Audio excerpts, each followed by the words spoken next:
Vous écoutez Tech Café, votre rendez-vous sur l'actualité des nouvelles technologies. Nous sommes le 21 janvier 2025 et c'est l'épisode 395. Les États-Unis ordonnent la fermeture de TikTok avant un retournement à peine surprenant de Donald Trump, un jour, 2 jours après, 48 heures, qui relance le débat sur la souveraineté numérique, mais aussi économique et culturelle de la tech vis-à-vis de la Chine.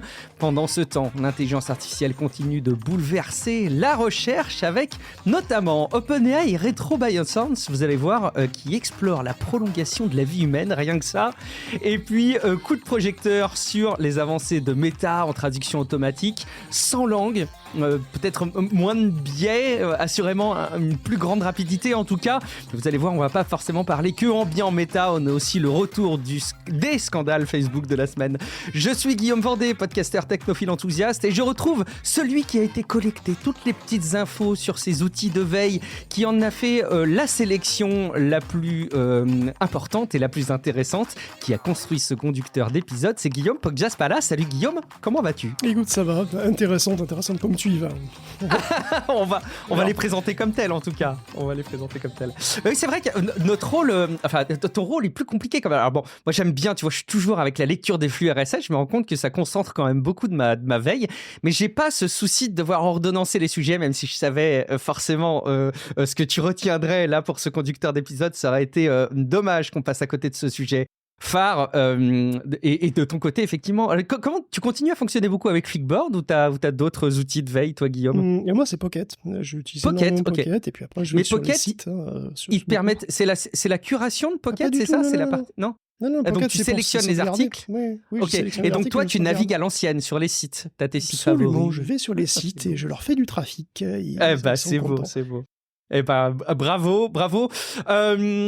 Eh ben oui, par contre, peut-être que tu as des paywalls, peut-être que tu dois t'abonner peut-être de temps en temps, je sais pas, on a tous des astuces, on a des paywalls ou des astuces, mais bon. Ou des astuces, mais on pourrait présenter une autre manière, c'est d'avoir un petit budget abonnement, ne serait-ce que pour soutenir des sites d'infos qu'on apprécie, qui sont aussi conformes à nos valeurs, ou parfois d'ailleurs, qui sont contraires à nos valeurs, pour se faire du mal et pouvoir confronter nos points de vue. En tout cas, le nerf de la guerre, c'est les financements, mais le podcast, je vous le rassure, est complètement gratuit. En tout cas, si vous aimez l'info et le ton de Tech Café, c'est le moment de passer peut-être à l'action en vous rendant sur patreon.com/techcafé pour vous abonner. Vous bénéficiez en échange d'un flux exclusif sans aucune pub directement dans votre app de podcast préférée. Donc c'est 1,50€ par épisode hebdomadaire en ce moment. Mais surtout, en devenant contributeur sur patreon.com/techcafé, je vous joue un rôle clé pour assurer la pérennité du podcast sur le long terme. Attention, le format de soutien sur Patreon va changer.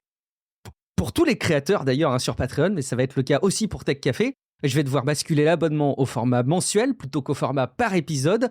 Tant que vous êtes inscrit sur ce format par épisode, avant le changement futur, il y a encore quelques semaines avant que ça arrive, vous pouvez plafonner vos participations. J'ai appris que ce ne sera plus le cas quand on sera au format abonnement. Par contre, ce sera toujours possible si vous étiez inscrit avant et que vous souteniez Tech Café depuis le moment où c'était une participation par épisode. Donc peut-être que c'est un motif de plus là pour vous ruer sur Patreon, de ne pas attendre les changements. Rassurez-vous, ça n'arrivera pas tout de suite. Mais bon, on ne peut que vous inviter à ne pas remettre ça plus tard. Ouvrez votre navigateur. Rendez-vous sur patreon.com/techcafé et abonnez-vous. Vous soutiendrez dans tous les cas un contenu qui vous informe, qui vous divertit et qui reste dispo pour longtemps. Merci beaucoup à votre soutien et merci beaucoup à celles et ceux à qui on ouvre le tapis rouge, on le déroule, on a passé l'aspi, on l'a nettoyé et il est prêt à accueillir Raquel Ia, Flo, Cyberpierre, Simon Novice et Jean Delastre. Merci beaucoup de soutenir Tech Café. Merci aussi de déposer des avis sur Apple Podcasts, sur Podcast Addict et des étoiles sur Spotify. Merci en particulier à Nutrix, avec qui on peut échanger assez régulièrement, notamment sur Discord. Il n'avait pas déposé d'avis sur Apple Podcast. Nutrix, il s'est repris. Ça fait des années que j'écoute Tech Café. Je l'ai recommandé à maintes reprises à mon entourage. Sur le fond, c'est une veille technique sérieuse pour suivre l'actualité en bricolant ou en faisant le ménage. Sur la forme, la belle énergie et la bonne humeur des deux Guillaume est communicative. Bref, contrairement au cadeau de Noël qui n'arrive qu'une fois par an, peut-être le cadeau d'anniversaire aussi, Tech Café, c'est un cadeau qu'on reçoit toutes les semaines. Bonne année, longue vie à Tech Café. Merci beaucoup à toi, Nutrix. Et rendez-vous aussi pour discuter entre vous et avec nous sur Discord, techcafé.fr/Discord. Tous les liens sont dans les notes de l'épisode. On aime quand vous interagissez avec nous, on aime quand vous publiez des posts sur Discord en réaction aux épisodes, ou même quand vous déposez des commentaires sur techcafé.fr. Et tu as fait la sélection, là aussi, de la semaine, Guillaume, avec Grémy qui réagissait à la mention que tu faisais sur l'augmentation des tarifs pour les abonnements de services bureautiques cloud type Microsoft, parce que y a l'IA, il faut la payer cette IA, Guillaume. Oui, exactement. J'avais parlé de l'intégration des suppléments dans le prix d'Office 365 pour la région Pacifique à l'époque. Et ça arrive chez nous aussi, voilà, et dans le monde entier en fait. Donc ici, on passe de 69 à 99 euros par an pour un compte personnel et de 99 à 120 pour un compte familial. Et c'est avec 60 crédits IA par mois. Donc c'est pas pour un usage illimité.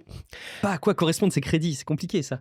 Chaque fois que tu génères une image, ça te coûte quelques fractions de crédit. Et du coup, si t'as plus de crédit, il faut passer à une offre Copilote Pro pour 20 euros de plus par mois. Et oui, monsieur. Alors, il existe toujours des offres sans IA, abonnement classique, qui existeront encore pendant un certain temps. Je sais pas combien. Dans la zone Pacifique, il fallait tenter de résilier sa souscription pour y avoir accès. Je sais pas si c'est aussi le cas en Europe. J'espère qu'ils y ont remédié, mais moi, je suis absolument pas trop sûr. Et donc, comme en écho, d'ailleurs, Google aussi augmente le prix de son Workspace, puisqu'il inclut, pour le coup, l'accès à Gemini pour tout le monde. Aux États-Unis, j'ai pas trouvé les prix encore pour l'Europe, mais bon, ça devrait pas tarder. Aux États-Unis, ça passe de 12 à 14 $ par poste. Ce qui est une très bonne nouvelle pour les utilisateurs existants de Gemini Business, qui vont donc payer nettement moins. Alors par contre, les autres paieront un peu plus. Pour ce prix, vous aurez donc Gemini Advanced, vous aurez Notebook LM, l'assistant dans Gmail, dans Docs, etc. L'un dans l'autre, la hausse de prix n'est pas non plus de 30% comme chez Microsoft quand même, mais il n'y a pas d'histoire de crédit supplémentaire aussi, et bon, après, j'ai pas l'impression qu'il y ait d'offres de base sans supplément. Bon, on va y voir quelle est la meilleure. Et puis, il y a un autre commentaire que j'ai vu... Alors, en fait, génial, ça. Sur le site web, Loïc nous a confié qu'il a été déçu qu'on ne parle pas des huîtres connectées dans le dernier épisode sur le CES, et il a raison, mais il a totalement raison. Alors, je ne l'ai pas du tout vu passer dans le cadre du salon, pour le coup, je l'avoue, effectivement, mais on parle d'huîtres connectées, c'est vrai que ça peut laisser perplexe, ça peut même... tu vois ta réaction. Et ça pourtant, fait sourire. Et pourtant, c'est une idée qu'elle n'est pas conne du tout, parce que... Alors, ça s'appelle Molluscan, le système, ça s'appelle Molluscan, si vous scannez les mollusques, c'est exactement ça. Et donc, du coup, ça veut dire que c'est vachement général de pouvoir des moules connectés aussi, ou des pétoncles connectés. Et à quoi ça sert ? Déjà, si votre huître de compagnie, elle est chez vous, ça sert pas à grand-chose, c'est vrai, c'est pas... Mais bon, évidemment... Quoique, c'est vrai. Tu la refais remonter dans Home Assistant, tu vois à quel point elle ouvre et elle ferme à quel point elle est bien, en fait. Il faut savoir que les mollusques sont en fait très sensibles aux variations de qualité de l'eau, bien plus que les capteurs standards en général, et leur comportement, leurs réactions peuvent être interprétées. Ce qu'on fait alors, c'est qu'on peut placer un tout petit ordinateur embarqué avec un capteur électromagnétique pour enregistrer les mouvements des valves du mollusque, donc on va les remettre dedans, quoi. Ça leur fait pas mal, on place juste le capteur dedans et on peut détecter quand l'animal est perturbé, et à quel point. Et ça donne des infos en temps réel sur la qualité d'eau de là où il habite, quoi. Et c'est une solution qui est pas idiote, parce que les moules, juste elles habitent là, quoi, elles sont là tout le temps, elles bougent pas, ça bouge peu, une moule, et puis elles se nettoient toutes seules. Donc le capteur qui est dedans, il peut monitorer l'eau pendant tout le temps où elle reste en vie, quoi, la moule, c'est-à-dire des mois, des années. Et c'est une solution qui est donc très peu chère, qui est très peu invasive, et qui peut permettre d'avoir un suivi de la qualité de l'eau assez simple n'importe où. C'est une équipe du CNRS qui a lancé cette idée de mollusque sentinelle là dans le bassin d'Arcachon, et finalement c'est assez original. Excuse-moi, je te reprenais en disant les huîtres, mais j'avais pas vu que les moules étaient possiblement connectables là aussi. C'est génial. Au passage, je peux pas m'empêcher de dire que c'est une perle technologique.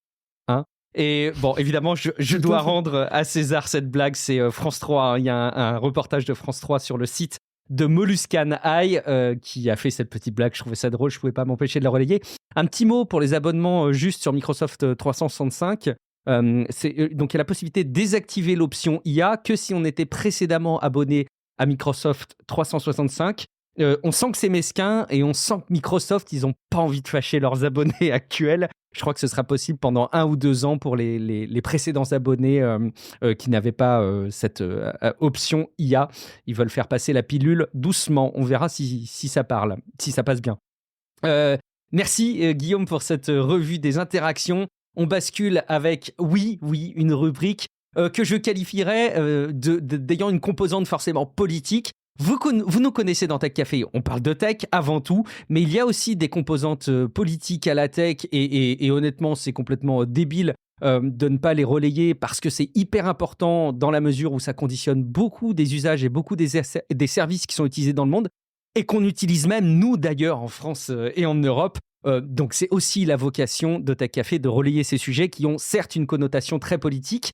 On ne parle pas de processeurs tout de suite, et en tout cas peut-être même pas dans cet épisode, mais il faut absolument qu'on parle de TikTok, puisque effectivement l'échéance du retrait de TikTok n'ayant pas pu être racheté par une entreprise américaine est arrivé à son terme, et TikTok a disparu avec des guillemets. Quand on lançait l'application, il y avait un message d'alerte, on ne pouvait plus la télécharger sur les App Store, mais heureusement il y a un sauveur, c'est Donald Trump qui a gracié TikTok pour 75 jours, c'est ça Guillaume ? Ouais, bon, le sujet me fatigue. Je me rappelle, avant de te laisser remonter le sujet, Guillaume, est-ce que tu te rappelles, il y a 2 ans, peut-être, il me semble, il y a 2 ans, on parlait déjà Non, c'était plus que ça.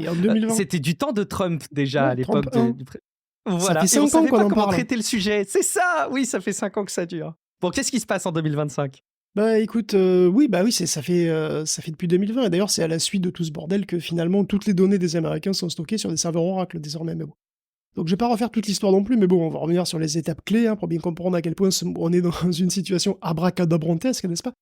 Mot qu'on attribue souvent à Jacques Chirac, ce grand philosophe du XXe siècle, alors qu'il existait bien avant, puisque ça date d'Arthur Rimbaud, mais bon, qu'il aurait inventé. Bon, je m'égare. Tu as vu à quel point facilement j'essaye de fuir le sujet. Puis je t'aide pas.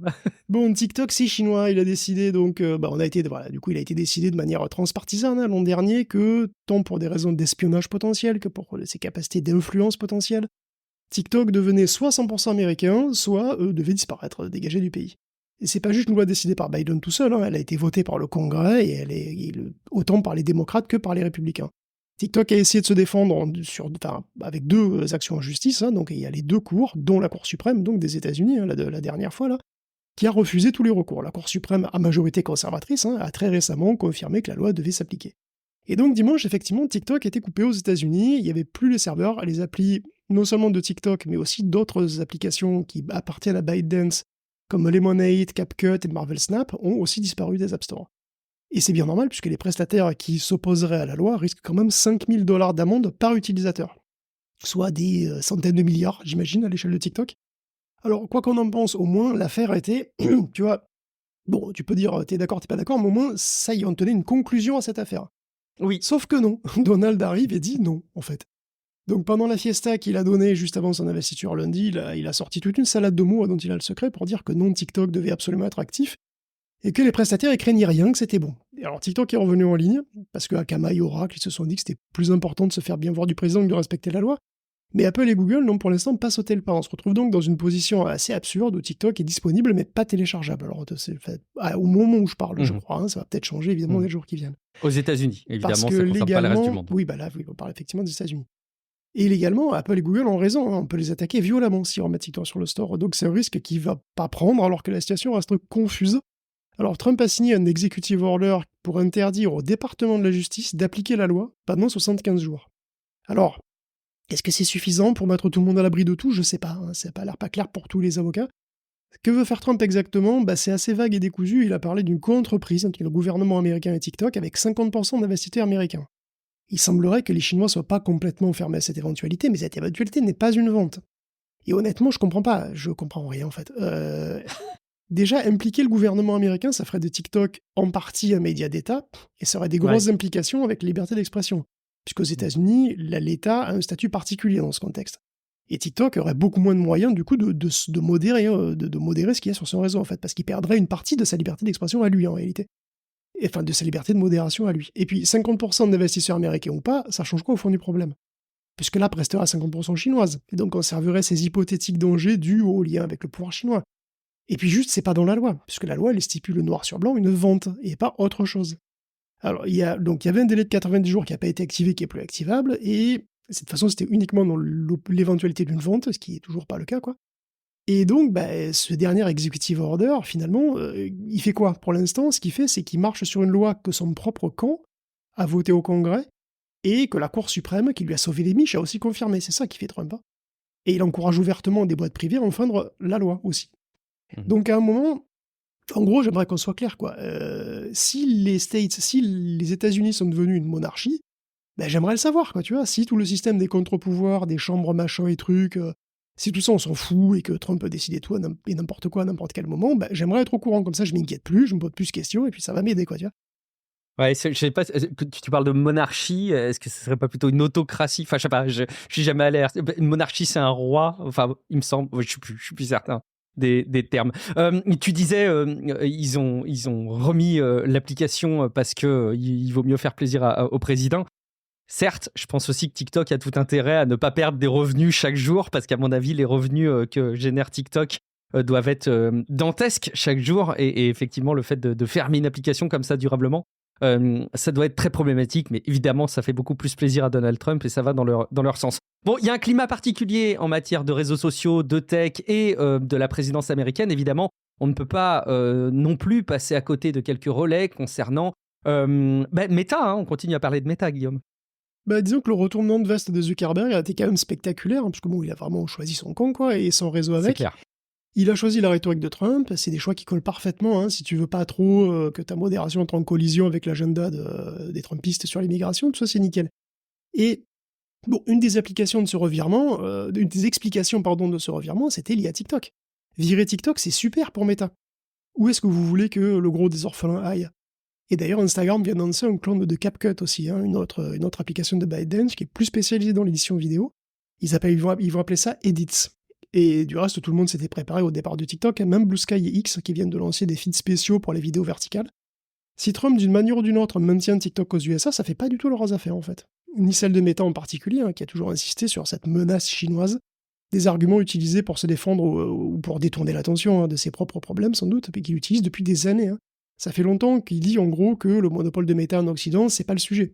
Que le sujet, c'est de lutter contre les boîtes chinoises. Donc en gros, on a l'équipe américaine contre l'équipe chinoise, et la priorité, c'est que l'équipe US gagne. Plus ou moins coûte que coûte. Ce qui est quand même fort commode quand on fait partie de cette équipe. Puisqu'ils ont les mains libres pour faire ce qu'ils veulent. L'interdiction de TikTok, c'est un enjeu monumental pour Zuckerberg, hein, et il a sans doute voulu le mettre toutes les chances de son côté, mais bon, est-ce que Trump va lui faire à l'envers? Tout ça est un peu divertissant finalement, vu de loin. On va sortir les pop-corn pour les semaines à venir. On présente souvent Edits comme étant effectivement une alternative à CapCut dans le cadre d'un blocage de TikTok et des applications. Oui, évidemment, enfin, on serait aveuglé de ne pas voir le lien. Je pense quand même qu'ils avaient préparé Edits depuis pas mal de temps. Qu'ils ne le sortent pas juste parce que ça coïnciderait avec un blocage de TikTok. Oui, ça fait 5 ans qu'ils ont eu le temps, ça fait 5 ans qu'on en parle de virer TikTok. Donc, oui, cela dit, oui, ils ont dû avoir des PowerPoint, tu sais, en interne. Que faire en termes de stratégie quand TikTok ne sera plus là? Donc effectivement, il fallait remplacer CapCut. Juste ce qui est rigolo, c'est que effectivement, c'est un clone de CapCut. Et ça me fait rire de savoir que Mark Zuckerberg critiquait d'autres entreprises sur le fait qu'ils n'avaient rien inventé depuis un moment. De leur côté, ça copie beaucoup. Effectivement, tu parles aussi de Blue Sky qui a un feed avec les vidéos. Je pourrais placer aussi LinkedIn qui est en train de se transformer, qui l'eût cru, mais dans son application mobile pour intégrer de plus en plus des vidéos au format vertical. Décidément, tout le monde s'y met. Et puis, de toute façon, les utilisateurs trouvent toujours une alternative à des applications qu'ils n'ont pas sous la main pour satisfaire leurs besoins du quotidien, comme celle de faire défiler vers le haut des vidéos sans cesse. Et en l'occurrence, il y a une application qui a émergé comme une alternative de facto à un TikTok. En tout cas, ça a explosé sur les stores américains. C'est Xiaohongshu. Oh là là, je veux pas me risquer à trop mal le prononcer. Xiaohongshu. Guillaume, comment ça se prononce? Probablement Xiaohongshu ou un truc comme ça, mais bon. Je demanderai à mon fils. Et oui, il se passe des choses aussi réconfortantes finalement en marge de tous ces plans là, de toutes ces considérations financières ou mafieuses là. On assiste peut-être aussi au début d'une belle histoire, voilà, qui durera sans doute pas, hein, mais bon, pour le moment, elle met du baume à nos cœurs serrés de voir notre monde toujours plus divisé. Aux États-Unis, il y a une autre application sociale qui est très utilisée, qui s'appelle effectivement Xiaohongshu, qui se traduit par Petit Livre Rouge, et contre toute évidence, ce serait pas du tout une référence maoïste. Je vois pas pourquoi on irait penser ça. Hein. Ça fait référence à la couleur des anciennes universités du fondateur, qui sont Stanford et Bain. Bon, voilà. Peut-être, on s'en fout. Ouais. Xiaohongshu, c'est une sorte de mix entre Instagram et TikTok. C'est un truc de divertissement assez inoffensif avec une large majorité d'utilisatrices qui se partagent toutes sortes de plans, de machins lifestyle, tout ça, bon voilà. Et c'est utilisé par 300 millions de Chinois. La raison pour laquelle elle est disponible aux US, c'est qu'elle est très prisée de la diaspora chinoise, qui l'utilise pour garder un lien avec le pays. C'est une application tout en chinois et qui n'est pas du tout prévue pour être utilisée par des occidentaux, et pourtant, ces derniers jours, elle a vu arriver 700 000 utilisateurs américains, orphelins ou futurs orphelins TikTok. Et on a assisté à un vrai moment de rencontre entre deux mondes qui ne se parlent pas et qui sont plus ou moins censés se détester. Eh ben, ça s'est pas si mal passé. Voilà, les jeunes Américains, par défi, sont allés directement chercher leurs espions chinois, je cite, à domicile. Et ça a pas mal amusé les Chinois eux-mêmes. Les Américains sont curieux, ils veulent voir comment les Chinois vivent, ce qu'ils mangent, ce qu'ils font dans la vie de tous les jours. Et les Chinois les sollicitent à leur tour pour les aider dans leur devoir d'anglais. On voit passer des messages réconfortants comme « On sait que vous n'êtes pas nos ennemis ». Les téléchargements de Duolingo ont triplé parce qu'il y a des milliers de jeunes qui veulent apprendre assez de chinois pour savoir au moins utiliser l'appli. Et pour les utilisateurs chinois, les Américains sont assez rafraîchissants. Parce que souvent, ils n'ont même pas conscience c'est des chiens dans des jeux de quilles, quoi, qui peuvent avoir des sujets délicats pour des Chinois tout le temps. Tout ce qui concerne, évidemment, l'orientation sexuelle, la politique, la religion, tout ça, c'est très sensible pour les Chinois. Ils s'autocensurent énormément là-dessus, ou la drogue, bien sûr. Alors que les Américains en ont strictement rien à foutre. Et comme 100% des utilisateurs de Xiaohongshu étaient jusqu'à présent chinois, il n'y a pas de modérateur pour la langue anglaise, pour le moment. Et donc ça passe. Alors ça a passé pendant un petit moment. Pour le moment, c'est vrai qu'on assiste à une sorte de découverte mutuelle de deux peuples, que les enjeux politiques ont tout fait pour séparer. Et c'est beau, mais cette parenthèse de fraternité durera pas longtemps, parce qu'évidemment, les cadres de Xiaohongshu, ils ont bien pris conscience de ce problème, et eux, leur gouvernement, c'est la dernière chose qu'ils veulent, c'est que des Américains influencent leur jeunesse à eux. C'est clair. Donc déjà, il y a plein de nouveaux venus qui se sont fait jeter, sans qu'ils comprennent même pourquoi. Et si la tendance continue, c'est... alors, justement, on ne sait pas, parce que si TikTok revient, du coup, bon, ça a plus vraiment d'intérêt. Mais bon, si jamais TikTok repart, probable que Xiaohongshu va diviser son réseau par territoire. C'est-à-dire que les IP américaines ne seront plus dans le même monde que les IP chinoises. Et le monde redeviendra ce qu'il est censé être, c'est-à-dire un champ de bataille. Avec 2 applications, peut-être d'ailleurs. On peut rappeler que TikTok, c'est effectivement pas TikTok en Chine, mais c'est Douyin. Donc effectivement, on pourrait imaginer que ça un cloisonnement. C'est d'ailleurs la raison d'être de TikTok, quelque part, aujourd'hui, si tant est qu'il a une raison d'être. Et ça t'a inspiré, Guillaume, cette histoire d'amour dans les partages numériques entre les Américains et la Chine. Et tu as vu notamment qu'il y avait un autre domaine dans lequel il y avait des interactions, c'est la recherche. Tu le vois, mais immédiatement, quand tu regardes un peu les publications, il y a énormément de Chinois et d'Américains qui... C'est clair. Alors, on va continuer, du coup, dans cette veine un petit peu amitié entre les peuples, comme ça, au-delà des ados qui cherchent leur respect chinois chéri. La recherche scientifique, elle, de toute façon, à la base, ne connaît pas de frontières. Les experts, ils veulent toujours en savoir plus et partager les connaissances pour faire avancer la science dans son ensemble. C'est ça la mission, l'objectif, et la nationalité, on s'en fout. Et de fait, même en pleine guerre technologico-commerciale, les chercheurs chinois et américains collaborent énormément, et en particulier en IA. C'est un domaine où les deux pays sont pourtant en compétition frontale. Et pourtant, dans le Rest of World, on a un magnifique diagramme interactif où on peut voir qui collabore avec qui. Et on voit que la Chine fait 46% de ses collaborations avec les États-Unis, bien ensuite l'Angleterre, l'Australie et le Canada. Et les Chinois collaborent aussi de plus en plus avec les Saoudiens et les Singapouriens. Pour le moment, les collaborations internationales dans le secteur de l'IA, ça se porte très bien et on espère évidemment que ça continue. Je ne savais pas interpréter la taille du trait en France avec le nombre de recherches. Est-ce que c'est finalement pas beaucoup, ou est-ce que le simple fait d'être dans ce diagramme met en exergue le fait qu'on est quand même... c'est assez peu en proportion, bien sûr, mais après, oui, on est quand même présent. Bon, bravo à nous aussi. Allez, on continue avec un autre sujet qui est directement en lien avec ce qu'on aborde. C'est là aussi les LLM chinois, avec une incarnation et un comportement qui a éclaté au grand jour de la part des appareils d'Onyx. On avait parlé en off des enregistrements de Tech Café, Guillaume, des appareils d'Onyx. Il y a notamment les Books, c'est ça, si je dis pas de bêtises. Il y a un appareil aussi, c'est un format smartphone qui est une liseuse. C'est en tout cas des appareils encre numérique. Je confonds ? Non, c'est des Palma, c'est ça, c'est bien cet Onyx-là, ouais. Et oui, on va sortir de notre séquence bisounours, désolé, avec une actu qui concerne encore ByteDance, et qui montre effectivement que les IA sont concernées, disons, par les influences culturelles et politiques. Donc ByteDance a un chatbot, comme tout le monde, qui s'appelle, lui, Doubao, qui met à disposition via une API, quoi. Et cette API, elle est utilisée par d'autres boîtes, comme Books, par exemple. Books, effectivement, comme Onyx, pardon, qui fait donc ces fameuses Books. Donc c'est des liseuses sous Android, voilà, elles en vendent dans le monde entier, elles ont presque toutes les tailles, effectivement, du format smartphone comme la Palma jusqu'à 10 pouces. Et l'été dernier, le chatbot de certaines tablettes est passé de GPT-3 à Daobao.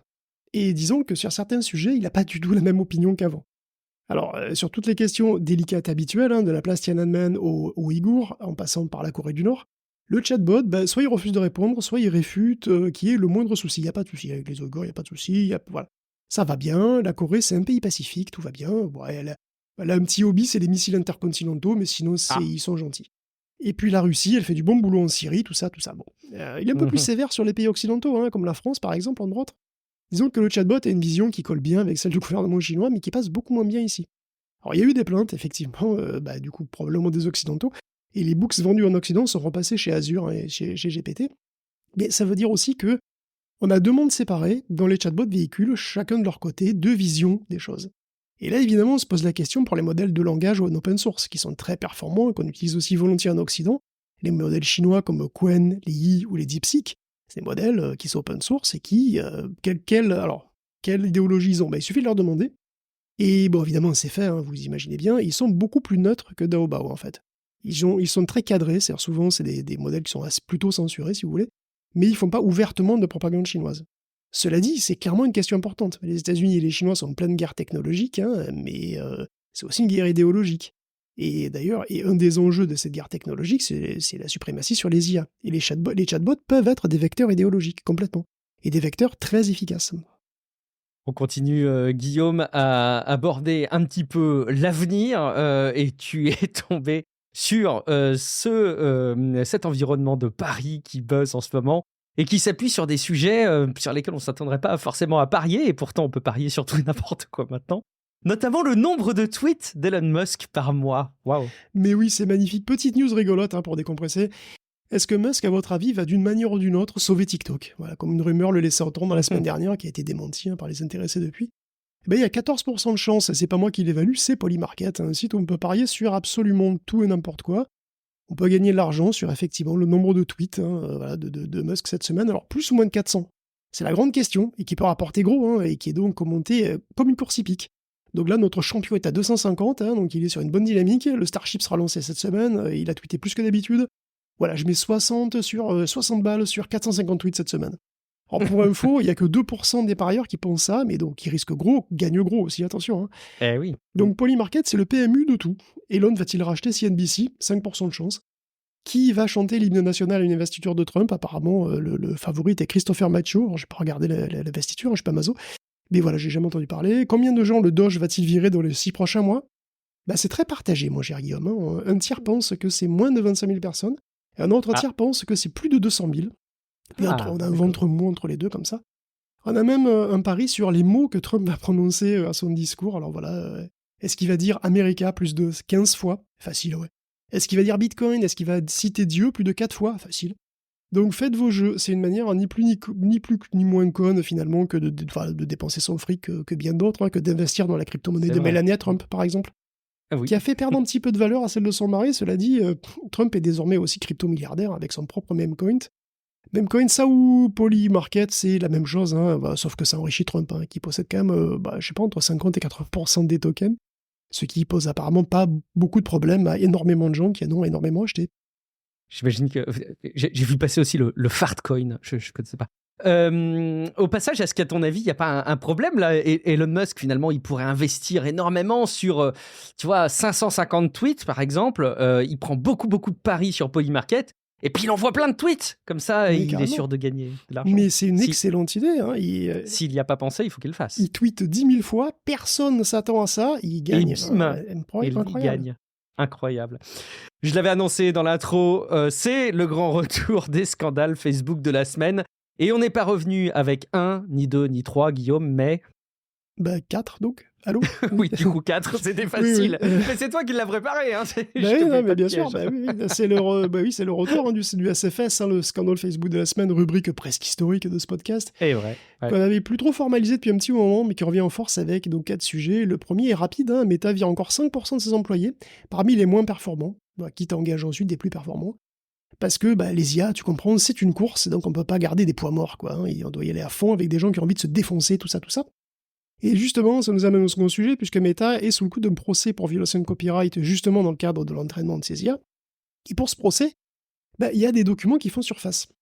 Alors, il y a des mails internes où on peut lire que, oui, Meta a utilisé des livres sous copyright, et que oui, il en était bien conscient, et qu'il a bien pris garde à ce que ça se sache pas, ou le moins possible. Mark Zuckerberg veut absolument rattraper OpenAI, c'est obsessionnel, c'est leur cible, c'est GPT-4, voilà, et c'est pour ça que l'usage de LibGen, qui est une immense bibliothèque pirate, a été validé jusqu'au plus haut niveau. Les livres ayant été un petit peu nettoyés des informations de copyright justement ou d'ISBN, et la très grande discrétion sur les données utilisées par Llama, même dans les rapports techniques qu'on a eus, vient de là, quoi. Alors attention, si Llama 3 aurait bénéficié de LibGen, c'est pas le seul. Selon le bouche à oreille, je cite, OpenAI et Mistral l'utiliseraient aussi. Et la raison, elle est simple, ils en ont besoin. On a déjà épuisé la quantité de données de bonne qualité naturelle, entre guillemets, c'est-à-dire que tout ce qui est public est déjà utilisé. Et pour LibGen, c'est juste trop tentant. Il y a des livres, c'est de la qualité, il y en a énormément, c'est parfait. Bon, les deux autres scandales qui augurent du meilleur pour le futur de ce nouveau méta décomplexé du slip, c'est justement le fait qu'il y ait une application IA qui déshabille des femmes. Alors il y en a des dizaines, mais bon voilà, il y a une des applications IA qui déshabille les meufs là, qui est pourtant interdite par la politique de Meta, mais qui continue à recevoir 90% de son trafic des pubs Instagram. Donc il y a une véritable inefficacité là, peut-être de l'incompétence, je sais pas, mais ou alors il y a un traitement différencié des annonceurs par rapport au tout venant. Et on a un exemple dans le dernier sujet qui nous intéresse, le dernier scandale, qui parle justement d'une boîte russe proche du Kremlin qui s'appelle Social Design Agency et qui a placé pour au moins $330 000 de publicité sur Facebook. Des pubs qui sont en fait de la propagande anti-occidentale. Et Social Design, il a été épinglé par l'Union européenne et par les États-Unis déjà en 2023. Donc c'est vraiment pas nouveau, quoi. Et pendant 15 mois, pourtant, les Facebook allaient se faire sur les pubs, quoi. Or, Meta, il connaît Social Design. En 2022, ils avaient organisé une campagne d'influence qui s'appelait Doppelganger. C'est des posts qui envoyaient vers des copies de sites de journaux comme Le Monde ou le Washington Post, évidemment qui contenaient des articles pro-russes. Et Facebook, à cette époque, les virait systématiquement. Doppelganger, d'ailleurs, n'aurait pas eu beaucoup d'impact, mais après, évidemment, elle s'est propagée sur Reddit, Pinterest et compagnie. Il semble que ça soit plus facile d'échapper à la modération quand on paye, apparemment, pour des annonces, parce que là, ça marche mieux, quoi. Bon, l'étude faite sur cette campagne est très partielle. Les efforts russes sont sans doute beaucoup plus importants que ça, mais ça souligne à quel point il y a besoin de plus lutter contre la désinformation et pas moins. Alors en Europe, quand même, on va terminer sur une note positive, puisqu'en Europe, en marge de tout ça, et avec un frappant contraste à ce qui se passe outre-Atlantique, on a quand même Meta, Google, TikTok, X, mais aussi Twitch, Snapchat, LinkedIn et d'autres, qui ont volontairement signé un code de conduite plus contraignant même que le DSA pour la lutte contre la haine en ligne. Alors précisément, c'est le Code of Conduct of Countering Illegal Hate Speech Online Plus, donc c'est le plus, c'est la version plus, comme Disney+, ils devront être plus transparents sur la détection et la réduction du contenu haineux, et ils s'engagent à virer dans les 24 heures au moins 2/3 des signalements. Donc c'est clairement une bonne initiative, après il faut voir évidemment à quel point elle sera suivie d'effet, quoi.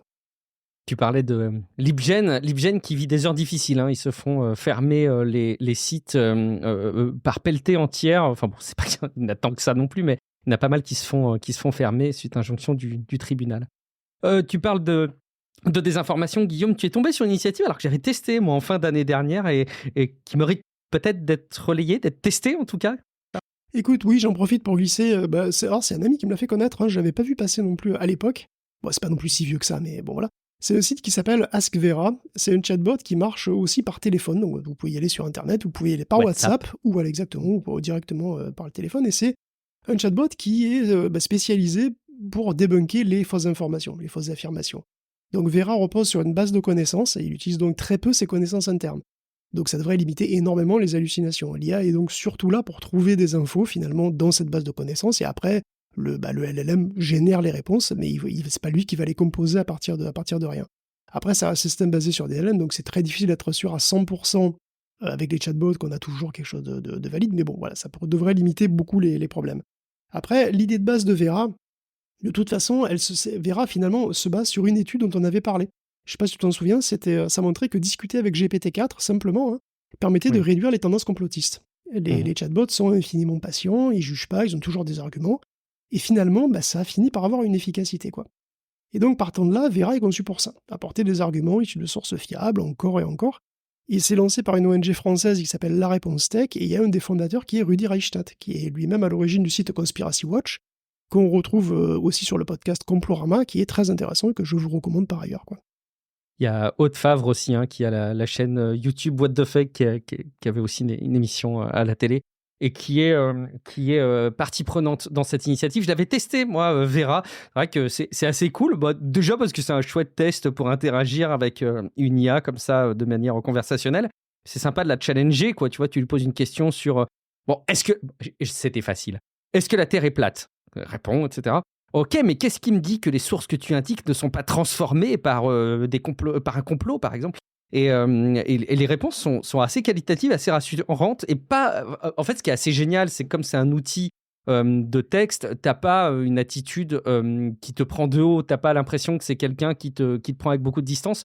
Au contraire, les réglages font que le dialogue est assez neutre, assez factuel, comme son nom l'indique. Bon, évidemment, il y a toujours de bonnes raisons de dire que l'outil est biaisé et qu'il nous donne une info parce que complot, parce que problème.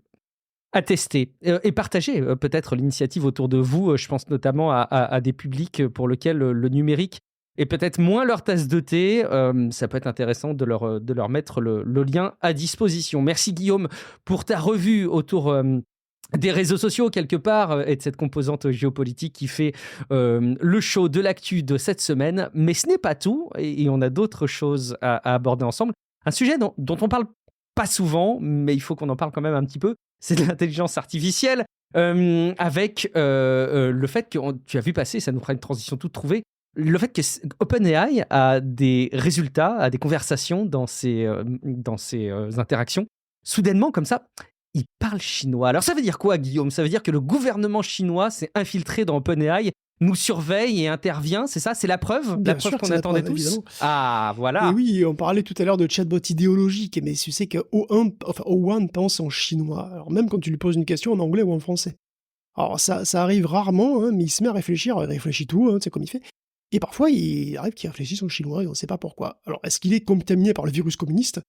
Ben oui, évidemment. Alors, le fait est que ça arrive aussi quand même dans d'autres langues qui n'ont pas de rapport avec la langue dans laquelle on parle, quoi. Hein. Ça lui arrive de réfléchir en persan ou en hindi, ce qui est quand même assez étonnant, quoi.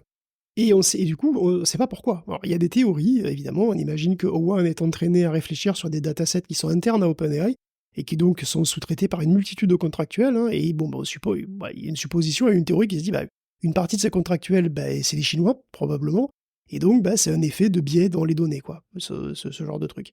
Mais bon, comme il le fait aussi en thaï ou en hindi, et de manière assez aléatoire, ça pourrait aussi aller dans le sens d'une théorie qui est, on va dire, plus systémique, plus sémantique presque. C'est-à-dire que de toute façon, le LLM ne sait pas ce que c'est qu'une langue, en particulier. Je veux dire, le modèle de langage, comme il est entraîné sur toutes les langues à la fois, il ne sait pas ce que c'est qu'une langue en réalité. Lui, il connaît que le token et que la distribution de probabilité de son dataset. Et les langues, c'est quelque chose c'est une abstraction en fait. Hein, c'est quelque chose qui vient avec, tu vois. Lui, il conçoit le mot et la langue dans laquelle le mot existe, c'est abstrait. Alors évidemment, galette des rois, c'est une suite de mots qui est plus fréquente au milieu d'autres mots français, tu vois, que de mots en hindi, ça c'est sûr. Mais c'est une conséquence de ce que fait le LLM, tu vois. C'est un truc qui a rien à voir avec son objectif de base, quoi. La langue elle-même, elle n'est pas importante, parce que pour lui, tout est texte, et puis un point, c'est tout. Et c'est possible que le LLM, du coup, utilise la langue qui lui semble plus adaptée à un raisonnement donné, en fonction des correspondances statistiques qu'il a entre les mots, tu vois, c'est possible. Selon que les constructions sont plus courantes dans une langue donnée, sont plus adaptées au raisonnement qu'il est en train de faire, ou que c'est plus court, ou que ça correspond mieux à sa tokenisation, par exemple. C'est-à-dire que c'est plus facile d'exprimer certains trucs, parce que, les tokens, ça lui permet de mieux diviser les mots, ou au contraire d'avoir des blocs qui sont plus pratiques. Pour le moment, on est sûr de rien, mais c'est assez rigolo à voir. On continue avec OpenAI qui se lance dans la recherche biologique. Est-ce qu'il faut s'attendre à des résultats aussi bluffants qu'AlphaFold? On n'est pas tout à fait exactement sur les mêmes choses, hein, Guillaume? Non, pas tout à fait, effectivement, mais bon, quand même, c'est vrai qu'OpenAI... Donc, OpenAI, en fait, il a fait 2 collaborations intéressantes, dont une qui est même embarrassante, en fait. On va juste en toucher deux, parce que j'en avais parlé. On a parlé plusieurs fois de Frontier Math, hein, qui est donc un test extrêmement difficile de mathématiques et sur lequel tous les LLM sont nuls. Tous sauf O3, qui a obtenu un score, il me semble souvenir, dans les 25%, ce qui est absolument incroyable déjà. Or, Frontier Math, c'est un test mis au point par Epoch AI, et il se trouve que Epoch AI reçoit des fonds d'OpenAI. Alors, personne ne l'a su jusqu'à récemment, et OpenAI a eu accès au test, un accès exclusif. Et pour couronner le tout, Epoch n'a pas encore réussi à répliquer les résultats publiés par OpenAI eux-mêmes. Donc bon, voilà. Donc, j'avais dit que j'étais très impressionné par le fait qu'O3 résolve 25% des tâches de Frontier Math, mais il faut encore que ce soit fait indépendamment pour m'impressionner vraiment, parce que là, du coup, ça a dû jeter un petit doute. Alors, ça veut pas dire que c'est une arnaque pure et dure, attention, hein, mais bon, il y a un manque de transparence, il y a un conflit d'intérêts, ça fait mauvais effet, quoi. Donc c'est une affaire à suivre parce que c'est un test assez intéressant, donc c'est quand même vraiment dommage. Et OpenAI a fait d'autres collaborations encore, donc du coup avec Retro Bioscience, qui est une boîte spécialisée dans la recherche sur la longévité. Alors ils sont encore très loin de vous rajouter 20 ans à votre espérance de vie, mais bon, ils sont en train de manipuler, enfin, de s'intéresser aux cellules souches apparemment. Et il semblerait qu'OpenAI ait conçu pour eux, enfin en collaboration avec eux, un petit modèle de type GPT-4, tout petit, spécialisé dans les protéines, lui, et comment les modifier de manière efficace, pour les rendre plus efficaces. Donc le but dans ce cas précis, c'est de reprogrammer des cellules pour les refaire devenir cellules souches avec un truc qui s'appelle le Yamanaka Factor, dont je sais absolument pas ce que c'est, sauf que c'est carrément un nom pour une maison de Cyberpunk 2077, quoi. C'est vraiment... Ou ça fait une attaque de Naruto, peut-être aussi. Yamanaka Factor, c'est incroyable, ouais. C'est un nom incroyable, et avec OpenAI, donc, ils ont fait un truc qui s'appelle GPT-4B Micro. C'est son petit nom, hein. Il a permis de multiplier par 50 l'efficacité du truc de Yamanaka, là, qui était apparemment pas méga efficace, et donc, bon, de toute façon, truc très très peu efficace, multiplié par 50, ça reste... Bon, on s'enflamme pas, quoi, on sait pas. Mais bon, l'info du jour, c'est que donc OpenAI se lance lui aussi dans la biologie assistée par IA. C'est-à-dire comme DeepMind, et c'est là, ça lui a valu le prix Nobel quand même à DeepMind. Donc la collaboration entre OpenAI et Retro, par contre, ne doit rien au hasard, parce que Sam Altman lui-même a injecté pas moins de 180 millions de dollars dans la boîte en 2023. Alors on peut le voir comme une synergie, ou on peut le voir comme un conflit d'intérêts en puissance, après c'est à vous de voir. Vous ferez votre choix et vous vous prononcerez dans la rubrique réaction sur Discord. On continue avec une manière peut-être de parler en bien des avancées technologiques de Meta, si ça se confirme. Parce que effectivement, les sujets en matière de recherche côté Meta sont souvent assez intéressants.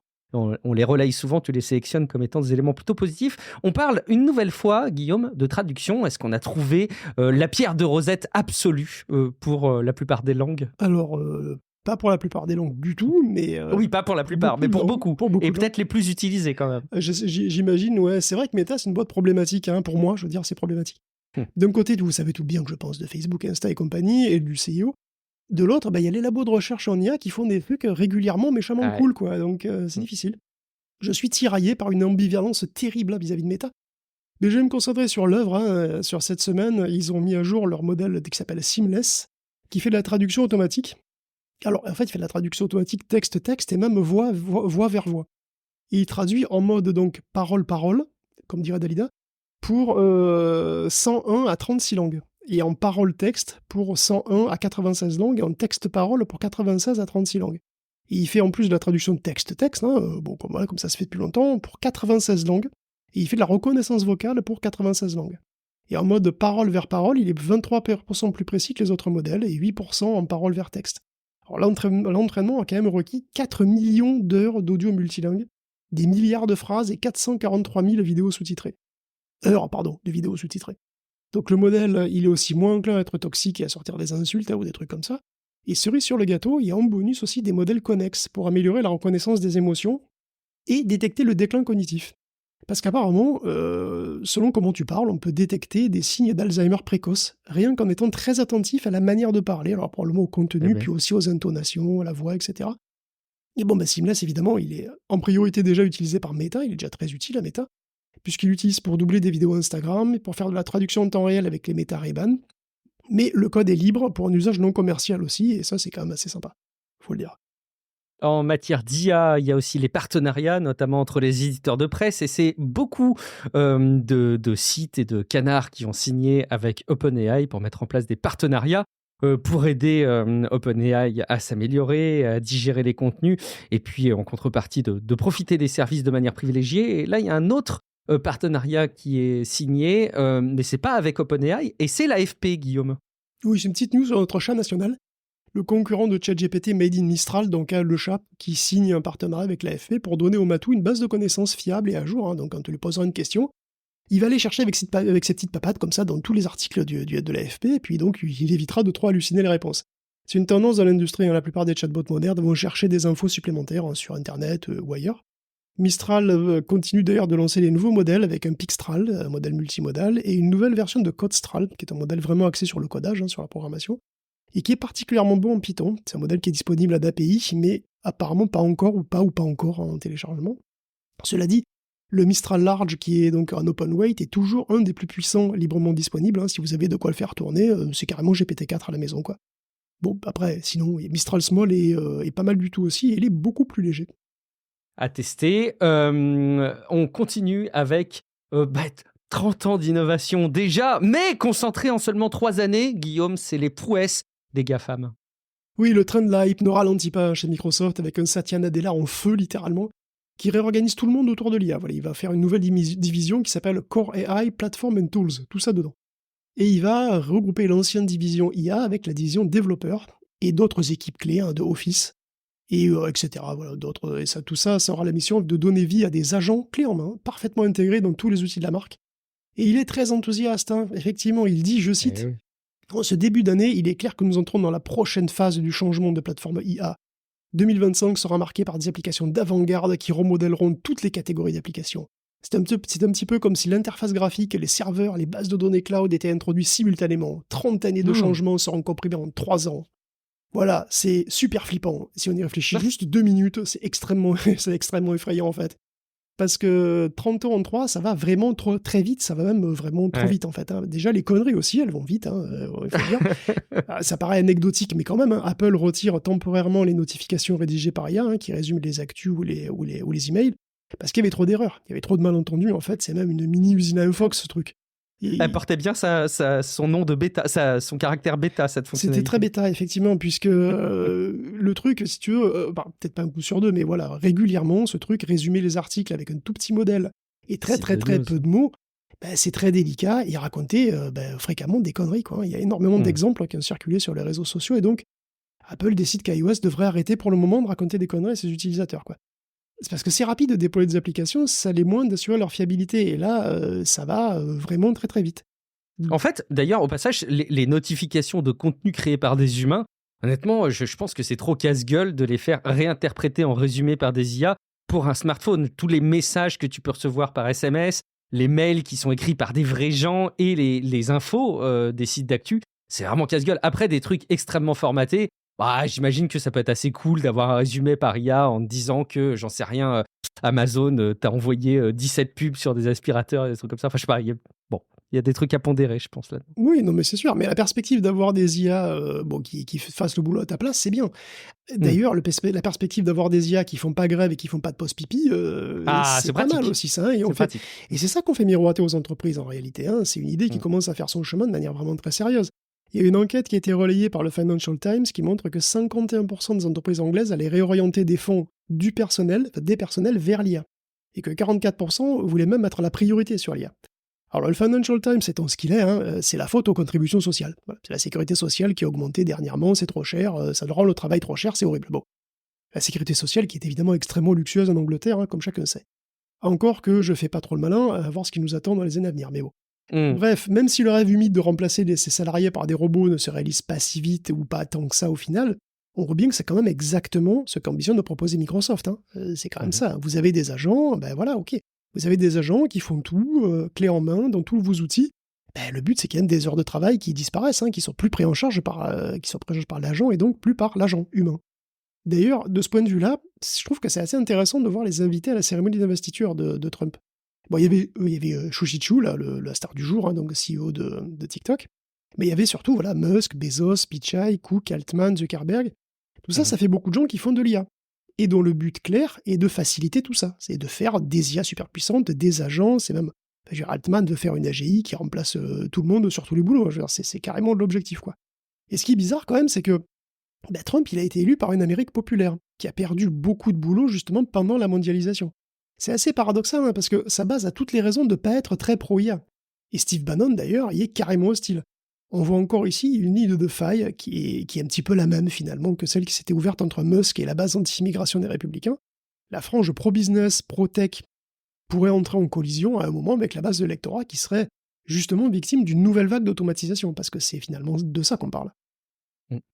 On parlait de l'augmentation de l'emploi qui était identifiée avec l'arrivée de l'IA dans des usines et dans des environnements industriels, etc., etc. Tout cela reste évidemment à mesurer, à quantifier, à surveiller. On a les modèles d'IA qui génèrent des vidéos qui sont un peu le nouveau carrefour d'innovation dans le domaine. Vous les avez vus arriver, on vous les a relayés, ils sont de plus en plus bluffants, mais il y a un truc sur lequel ils continuent à être pas très bons, et c'est un document de recherche sur lequel DeepMind a contribué, c'est la physique. Guillaume, c'est pas bon, hein. Faudra revoir en physique, les notes sont pas bonnes. Mais oui, on en a à l'appel des générateurs vidéo, et puis ils produisent des résultats qui sont plutôt jolis souvent, qui sont assez esthétiques et même assez crédibles, même si on constate que le réalisme n'est pas toujours là, puisque y a des trucs qui se déforment et qui se morphent un petit peu, tout ça, la physique est très approximative, on va dire. Et donc DeepMind voulait le mesurer de manière plus précise, et donc il y a DeepMind et l'Université de Sofia qui ont mis au point une batterie de tests qui consiste en de courtes vidéos de trucs physiques qui se passent. Alors je sais pas, des dominos qui tombent, un canard qui flotte ou qui se fait arroser de ketchup, un coussin sur lequel on met une feuille de papier ou une haltère, et ben voilà, ça réagit pas pareil, voilà, ou un bras qui commence à dessiner en rond. Bref, tout un tas de situations pas passionnantes, mais qui démontrent des propriétés de dynamique des solides assez élémentaires, ou de liquide, voilà, ou de dynamique des coussins, voilà. Et comme la plupart des générateurs vidéo sont capables à partir d'une image de continuer le truc, pourquoi ne pas leur donner la première image d'une vidéo avec des trucs physiques comme ça et de voir comment ils imaginent la suite. Analyser ça permet de voir s'ils continuent la séquence de manière réaliste, à quel point, etc. Réaliste d'un point de vue physique, pas d'un point de vue photographique. Donc idéalement, on devrait avoir la même vidéo même, que la vidéo de référence tournée avec des vrais coussins. Un truc cohérent, en tout cas, si c'est pas exactement la même, ça devrait générer quelque chose d'approchant avec des mêmes comportements, quoi. À peu près. Et bon, ils ont testé 7 modèles, dont Sora, Pika 1, Runway Gen 3, etc. Et le résultat, c'est qu'ils sont tous nuls, mais surtout Sora. Précisément, Vidéopoète est le moins mauvais, avec 24% de continuation crédible, mais avec plusieurs frames de départ. Runway Gen 3 vient ensuite avec 16%, et je crois une seule frame de départ du coup. Et Sora est dans les profondeurs avec moins de 9% de continuation physiquement réaliste. Donc c'est mauvais, et les chercheurs constatent que la capacité à faire des vidéos belles et celle de faire des vidéos réalistes physiquement parlant sont complètement déconnectées. De fait, Sora produit des trucs plaisants à regarder, mais rarement réalistes. D'ailleurs, être parfaitement réaliste, c'est peut-être pas nécessaire après tout. Un dessin animé, je sais pas, les mignons, ils sont pas réalistes. Voilà, dans les films, t'as des rochers en carton, t'as des gens en slip qui volent, et t'as des voitures qui explosent tout le temps. C'est pas grave, tu vois. Mais du coup, il faut le savoir. Parce que quand on commence à dire que Sora a assimilé un modèle du monde et tout ça, il est sacrément naze, son modèle du monde, finalement. Pas très bon. Ce qui est rigolo, c'est qu'il n'y a pas VO2 dans le benchmark, celui de Google. Non, ils ont testé Lumière, qui est probablement la version d'avant, en fait. Ah, c'est la version d'avant, ok. Parce que je crois que justement, sur les exemples que j'ai vu passer, c'est des exemples évidemment sélectionnés, donc c'est pas un test grandeur nature, mais enfin, les exemples de comportement physique dans VO2 sont assez remarquables, je trouve. Et puis on termine par une micro-rubrique spatiale tournée vers l'espace. C'est explosif en ce janvier 2025. Oui, on peut mentionner pour finir les 2 lancements importants qu'il y a eu la semaine dernière quand même, celui de New Glenn et celui du dernier Starship. C'est d'ailleurs assez mal terminé, vous l'avez déjà vu, bien entendu, parce que c'est passé partout. C'est suffisamment spectaculaire. Le Starship Block 2, donc nouvelle version de l'étage supérieur avec plein d'améliorations, il est pas prêt. Il y a eu plein de changements tout à la fois et c'est pas évident à gérer. Et donc voilà, donc l'étage inférieur, il est bien revenu, il a bien été rattrapé, ce qui est quand même remarquable pour le coup. L'étage supérieur, par contre, il a fait un superbe feu d'artifice, il est retombé un petit morceau et en flamme avant même d'atteindre l'espace. Ça fait partie du jeu, ma pauvre Lucetin, ils ont dû apprendre pas mal de trucs quand même, ça va bosser dur, avec un prochain vol prévu quand même pour le mois prochain, c'est le souhait d'Elon Musk. Bon, ça va demander beaucoup de boulot, donc ça prendra avec des pincettes, mais bon, a priori. Pas d'explosion par contre, du tout pour New Glenn par contre. Il y a des explosions de joie peut-être, de Jeff Bezos, oulala. New Glenn, c'est la fusée géante de Blue Origin, c'est une fusée qui fait 100 mètres de haut, qui est fait dans les 1500 tonnes. C'est une fusée qui est plus grosse que Saturn V, assez monstrueux, ça devrait pouvoir envoyer 45 tonnes en orbite basse. C'est aussi un lanceur avec un premier étage réutilisable, et d'ailleurs, il projette, c'est le projet Jarvis, que le 2e étage aussi soit réutilisable. Bon, pour l'instant, c'est le premier truc, c'est le premier vol. New Glenn, c'est une sorte de concurrent de Starship, en gros, et puis il a volé, il s'est envolé pépère, lentement, puis il a monté jusqu'à 70 km d'altitude, où il s'est séparé du 2e étage, et les moteurs du 2e étage ont démarré sans souci, et il est allé en orbite. Et c'est la première fois depuis jamais, je crois que c'est donc un énorme pas pour Blue Origin. Alors, ils n'ont pas encore réussi à récupérer correctement le 1er étage, mais c'est la première fois, donc c'était, voilà, on comptait pas vraiment dessus, c'est rare que ça se passe 100% bien les premières fois, n'est-ce pas ?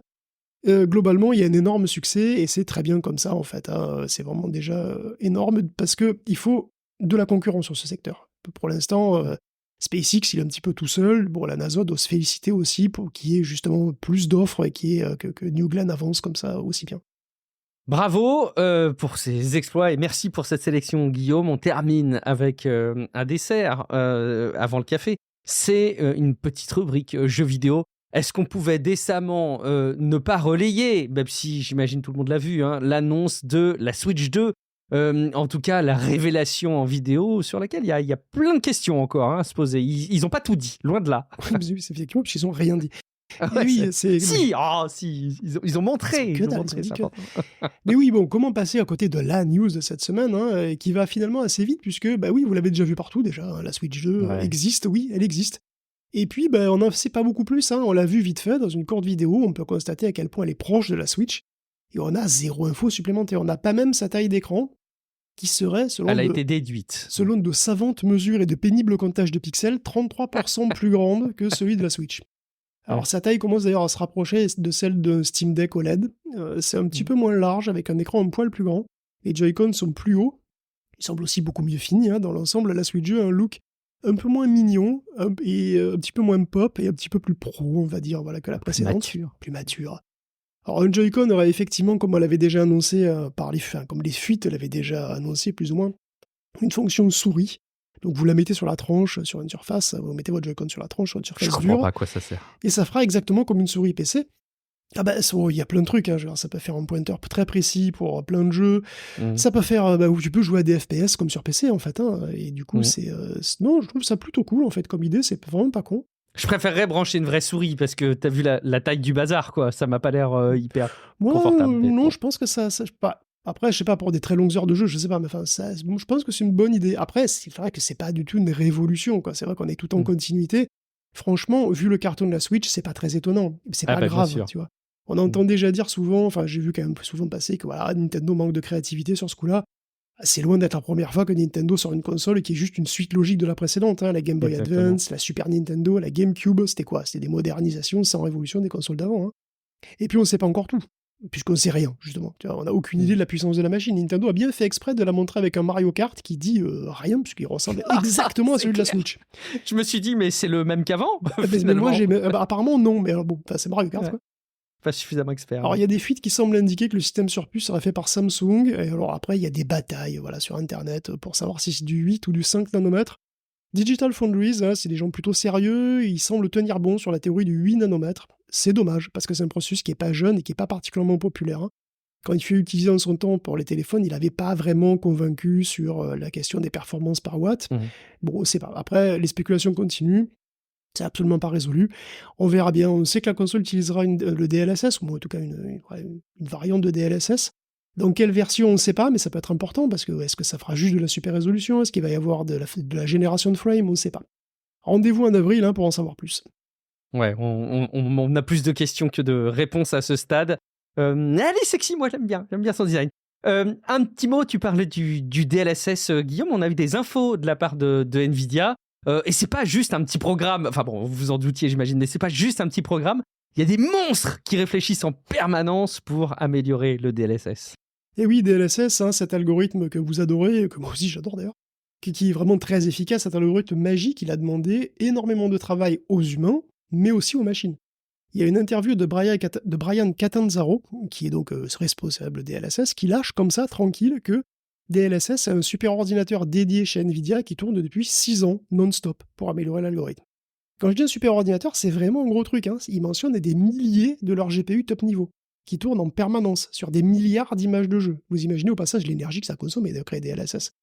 Alors, c'est pour avoir à calculer moins de pixels par la suite. C'est vrai, disons que c'est un investissement.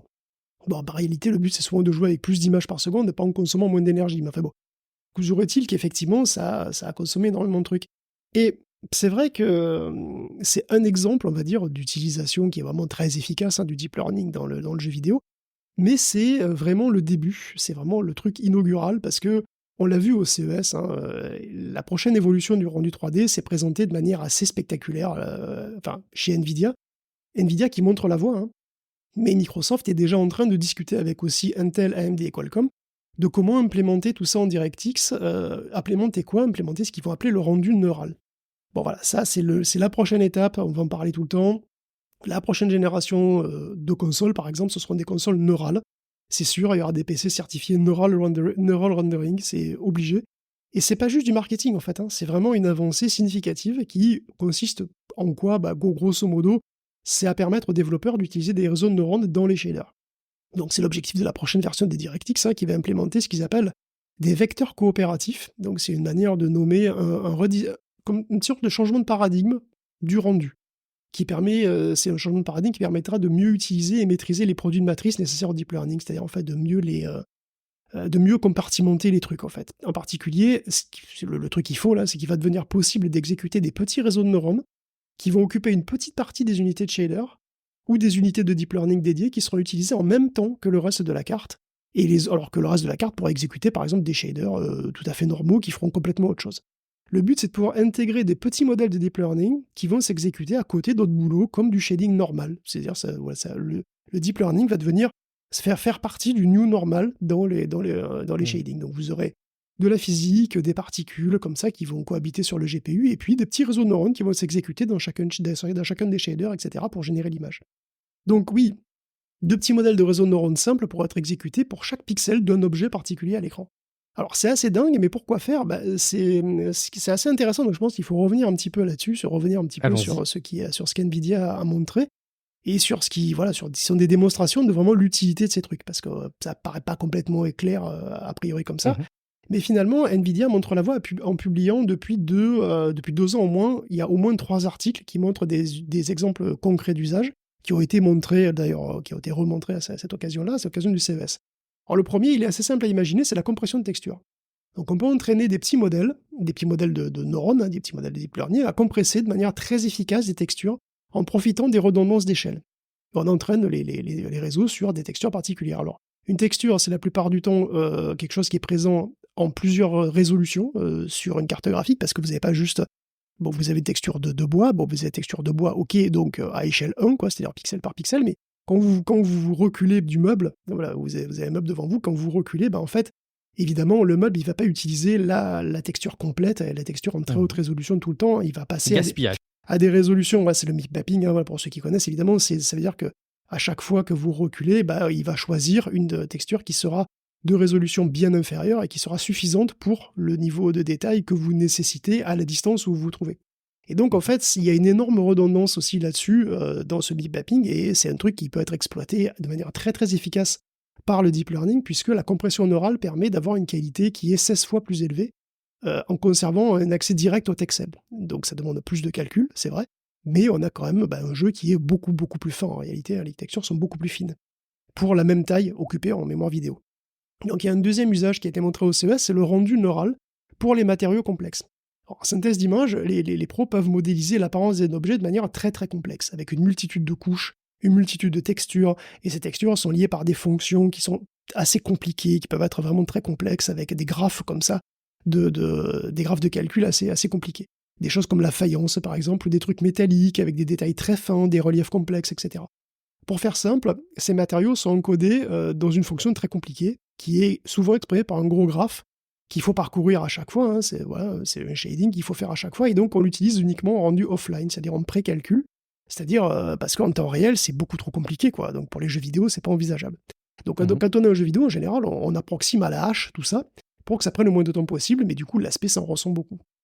Or, les réseaux de neurones, c'est avant tout des trucs qui sont capables d'approximer des fonctions, et des fonctions même très très compliquées. Et il se trouve qu'il est possible d'utiliser des réseaux assez petits, des réseaux de neurones assez petits pour approximer les fonctions de ces matériaux-là. Donc on va les entraîner, on prend des réseaux qu'on va entraîner avec la vraie fonction compliquée, et on va entraîner ces réseaux à approximer cette fonction compliquée. Ça peut prendre quelques heures, sur une calcul 1090, ça peut prendre quelques heures, donc c'est quand même beaucoup de calculs. Mais une fois qu'on l'a fait, on a un petit réseau, mais vraiment un petit, qui peut avoir 2 couches et 16 neurones pour la version minimale, mais qui peut aller jusqu'à 3 couches et 64 neurones, selon le niveau de détail qu'on veut. Et vous avez une approximation qui est très honorable, avec une qualité qui est quasiment indiscernable à l'œil nu de la fonction d'origine. Donc en se débrouillant bien, du coup, on peut avoir un rendu de qualité cinéma, mais en temps réel, puisque vous avez uniquement à exécuter ces petits réseaux de neurones. D'où l'importance, si tu veux, de savoir bien les gérer sur les nouvelles GPU et justement d'intégrer ça aussi dans DirectX, etc. Et le dernier exemple, c'est le cache de radiance. Alors le cache de radiance neural. Ça pète comme nom, ça, cache de radiance neural, n'est-ce pas ? Oui, c'est vrai. Ça fait sérieux, on dirait un truc de science-fiction un peu aussi, c'est pas mal. Ça fait peur. Et en fait, ce que ça fait, c'est que c'est là pour approximer la lumière indirecte. Donc dans une scène en path tracing, donc ce qu'on appelle le path tracing, Donc, je sais pas, par exemple, vous avez une chambre avec une fenêtre en soleil, une fenêtre et le soleil rentre par la fenêtre. Bon, alors, évidemment, il y a plein de trucs qui vont être éclairés directement par le soleil, puis il y a plein de trucs qui vont pas être éclairés. Ils ne sont pas devant la fenêtre, ils ne sont pas éclairés par le soleil, mais ils ne seront pas noirs non plus. Forcément, il y aura un éclairage indirect par les rebonds de la lumière un petit peu partout. Et si on veut rendre précisément cet éclairage-là, on doit en théorie suivre tous les rayons et voir où ils atterrissent et comment ils rebondissent partout dans la pièce. Et c'est juste pas faisable. En pratique, c'est pas faisable. Et surtout pas en temps réel. Donc on va le faire sur un tout petit nombre de fois, finalement, on va le faire sur un petit nombre de rayons. En fait, 96% du temps, on va s'arrêter très vite. C'est-à-dire qu'on va regarder où le rayon il arrive, puis éventuellement où le premier rebond il va, et puis c'est tout. Et puis dans les 4% restants, on va le faire beaucoup plus longtemps. On va faire je sais pas, une demi-douzaine de rebonds ou plus. Alors c'est très coûteux, mais ça donne une idée de comment la lumière se propage dans la pièce. Et après quoi, on en fait quoi de cette idée ? Le principe, c'est le principe du neural caching, c'est d'entraîner un petit réseau de neurones avec les vraies valeurs de lumière sur ces 5%, ou ces 4% de rayons qu'on a suivi très longtemps, ou avec près beaucoup de rebonds. On va l'entraîner là-dessus, et après, donc du coup, qu'est-ce qu'il va faire ? Il va approximer la fonction pour tous les autres endroits où on n'est pas allé. Donc après un certain nombre d'exemples, le réseau va s'être fait une idée de comment ça marche dans cette pièce-là, et il va approximer la radiance pour les 96% de rayons qu'on arrête tout de suite. Donc vous avez les rayons, donc vous avez en fait les éclairages directs, et puis après vous ajoutez une contribution qui va être calculée en fonction de ce cache neural. Et le résultat peut être spectaculaire. Les zones sombres, voire complètement noires, deviennent subtilement éclairées comme ça, et c'est plus efficace. Alors évidemment, il y a plein d'autres techniques pour faire ce genre de truc, mais ça, c'est une technique qui s'avère assez efficace. Alors, c'est pas parfait, c'est pas exact, mais ça suffit largement pour un rendu crédible dans des jeux vidéo. Et donc, des applications, il y en a encore d'autres. Il y a les Neural Faces, donc c'est des visages améliorés par IA. Donc là, c'est un modèle qui a appris à associer des millions de visages en 3D standard, c'est-à-dire en polygone, rasterisé comme d'habitude, avec l'angle, la lumière et tout. Et puis, il va inférer en temps réel un meilleur visage dans le jeu. Donc, c'est comme si vous aviez un filtre Instagram pour le visage, mais directement dans le jeu, en 3D comme ça. Donc il y a eu aussi des démos de ça. Donc on voit bien qu'il commence à y avoir un gros potentiel, au-delà du DLSS, pour le deep learning dans les jeux vidéo, pour le rendu en temps réel, au sens large. Je parle des jeux vidéo, mais bien entendu, on a dit aussi que Unreal Engine c'était utilisé dans le cinéma, dans les séries télé, donc c'est quelque chose qui est important. Et le temps réel, c'est un ajout très important aussi. C'est beaucoup plus pratique pour les réalisateurs aussi, quoi. Alors évidemment, tout ça, ça demande du calcul, ça demande aussi de changer la manière de faire les choses. Parce que dans un shader, normalement, on n'exécute pas de réseau neuronal, c'est pas ça, on fait pas ça, quoi. On fait des calculs de matrices en masse pour faire des réseaux neurones, donc il faut bien les gérer, il faut bien partitionner efficacement les ressources GPU pour cette nouvelle manière de faire. C'est aussi un boulot, mais je pense qu'il n'y aura pas de retour en arrière, quoi. Les prochaines cartes graphiques, les prochaines consoles, la PS6, tout ça, auront certainement des capacités en ce sens spécifiques et prévues.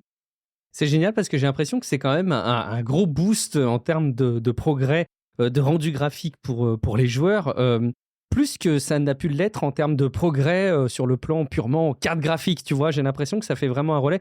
Je sais pas si c'est ma vision qui est biaisée, mais j'ai l'impression que ça fait vraiment un souffle nouveau, quoi. Non, c'est super intéressant parce qu'effectivement, on dit souvent que la loi de Moore, elle est morte, quoi. Donc, c'est-à-dire que les puces continuent à évoluer, mais c'est beaucoup plus lent, et puis surtout, ça devient de plus en plus cher. C'est ça, surtout ça le problème, c'est que le prix du transistor, lui, ne baisse plus, quoi, ou baisse très très très lentement. Ce qui fait que si on veut plus de puissance, c'est plus cher, et on l'a vu avec les cartes graphiques, quoi. Ce qui fait que, effectivement, au lieu d'envoyer toujours plus de puissance, parce que, en fait, tout ce que j'ai dit là, si t'as de la puissance illimitée, on s'en fout. T'as aucune raison d'approximer des fonctions compliquées si tu peux exécuter ces fonctions compliquées directement. Mais le fait est qu'on peut pas. Et donc, pour aller plus loin, pour avoir du meilleur path tracing, on essaie de voir si on peut pas approximer justement les caches de radiance. Les caches de radiance, c'est compliqué. Bon, comment on fait ? Est-ce qu'on n'a pas une manière plus efficace de le faire ? Et en fait, le deep learning, c'est une manière de le faire qui permet d'utiliser des approximations meilleures, en fait, tout simplement, et donc d'économiser du temps de calcul, et du coup de gommer un petit peu, finalement, le fait que le surcroît de puissance ralentit, quoi, d'année en année. Excellent, merci beaucoup Guillaume, ça nous permet d'avoir une vue enthousiaste et complète sur l'actu-tech et un petit peu de jeux vidéo. J'espère que vous avez passé un bon moment, j'espère que vous avez pu avancer dans ce que vous faisiez en parallèle si vous écoutiez cet épisode pendant que vous faisiez du sport, du ménage, du bricolage. On est derrière vous, on vous soutient, c'est une partie de notre raison d'être. comme celle de vous apporter une infothèque complète chaque semaine. Si jamais vous êtes convaincu par la formule, si jamais vous voulez nous soutenir, si jamais vous voulez profiter des épisodes sans la pub, rendez-vous sur patreon.com/techcafé. Vous verrez, c'est super simple de vous inscrire et de nous soutenir.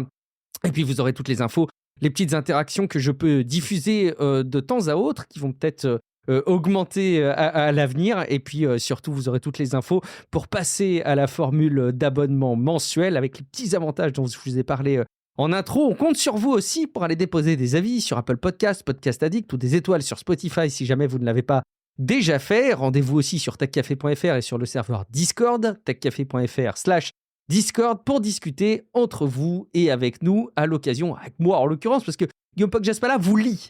Il ne va pas vous répondre. En tout cas, vous ne savez pas que c'est lui. Peut-être qu'il y a une personne qui vous répond, vous ne savez pas que c'est lui. Surveillez bien. Et justement, Guillaume, au-delà de te retrouver derrière un compte fantôme sur Discord, où est-ce qu'on peut te retrouver ? Écoute, je sais pas. Je vais peut-être essayer d'aller trouver un modèle chinois et de voir s'il réfléchit en anglais pour voir. Ah, ce serait intéressant. Oh, en plus, j'ai aucun doute qu'il le fasse. Je sais rien du tout. Il y a Quick là qui est un modèle qui réfléchit, puis il y a DeepSeek aussi qui a sorti des modèles avec réflexion là dernièrement. Donc ça parle beaucoup de DeepSeek partout. Mais DeepSeek, en fait oui, pourquoi ? Parce que DeepSeek, c'est les Chinois, ils ont peut-être même pas un dixième des ressources d'OpenAI, et ils ont fait un truc qui, en tout cas sur les benchmarks, autant qu'on le sache, est aussi puissant que O1. Et donc, ça commence à se dire, la Chine, elle n'est pas très très loin derrière les États-Unis en vrai. Quel talent, bravo. Bravo à eux, à tester, et les discussions continuent évidemment sur Discord. Je suis Guillaume Vandier, vous me retrouvez principalement sur Blue Sky. J'ai l'impression que c'est là où on peut raisonnablement se dire que les choses se passent pas trop mal, en tout cas pour l'instant. Donc venez. J'ai un sujet là-dessus sur le supplément, désolé. Non, c'est très bien. Ça permet de rappeler aux auditeurs, aux éditrices qu'en plus, il y a un épisode supplément qui arrive en fin de semaine. On va continuer à aller un petit peu plus loin dans les sujets de recherche et dans toutes ces infos de la tech. Donc vraiment, plus que jamais, abonnez-vous à Tech Café dans votre app de podcast si jamais c'est pas déjà fait. Merci beaucoup pour votre fidélité. Rendez-vous dans quelques jours pour un prochain épisode de podcast, que ce soit un supplément ou un nouvel épisode hebdomadaire. Ciao à toutes et à tous. Ciao à tous.